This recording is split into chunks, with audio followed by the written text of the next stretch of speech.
मंडळी, समाज सुधारक महात्मा फुले आपल्याला माहिती आहेत, पण उद्योजक ज्योतिबा फुले तुम्हाला माहिती आहेत का? स्त्रियांच्या आणि मागासवर्गीयांच्या शिक्षणासाठी झटत पत्नी सावित्रीबाईंसह पुण्यात मुलींची पहिली शाळा काढणारे महात्मा फुले सर्वांना माहीत असतीलही. पण महात्मा फुले हे पुणे कमर्शियल आणि कॉन्ट्रॅक्टिंग कंपनीचे कार्यकारी संचालक आणि एक यशस्वी उद्योजकही होते.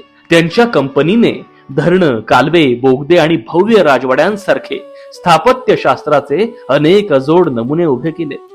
बर्न गार्डनचा पूल, कात्रजचा बोगदा किंवा खडकवासला धरण, अनेक ऐतिहासिक बांधकामात फुलेंचं योगदान आहे. स्वकष्टाने मिळवलेला पैसा समाजाच्या शिक्षणासाठी आणि हक्कासाठी खर्च करणारे फुले खऱ्या अर्थानं महात्मा होते. प्रचंड समाज कार्यामुळे ज्योतिबांच्या उद्योगपती, कार्यकारी संचालक, अर्थतज्ञ अशा बाजू झाकोळल्या गेल्या. अशा या बहुआयामी क्रांती सूर्याची ही बाजू प्रत्येकापर्यंत पोहोचवण्याचा सवाई मसालेचा हा प्रयत्न.